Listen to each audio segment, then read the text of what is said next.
அளவற்ற அருளாளனும் நிகரற்ற அன்புடையோனுமாகிய அல்லாஹுவின் பெயரால். அளவற்ற அருளாளனிடம் உறுதிமொழி பெற்றவர் தவிர பரிந்துரைக்க எவரும் அதிகாரம் பெறமாட்டார். அளவற்ற அருளாளன் பிள்ளையை ஏற்படுத்தி கொண்டான் என்று அவர்கள் கூறுகின்றனர்.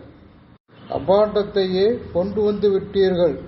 அளவற்ற அருளாளனுக்கு பிள்ளை இருப்பதாக அவர்கள் வாதிடுவதால் வானங்கள் வெடித்து பூமி பிளந்து மலைகள் நொறுங்க பார்க்கின்றன. பிள்ளைகளை ஏற்படுத்தி கொள்ளும் அவசியம் அளவற்ற அருளாளனுக்கு இல்லை. வானங்களிலும் பூமியிலும் உள்ள ஒவ்வொருவரும் அளவற்ற அருளாளனிடம் அடிமையாகவே வருவார்கள்.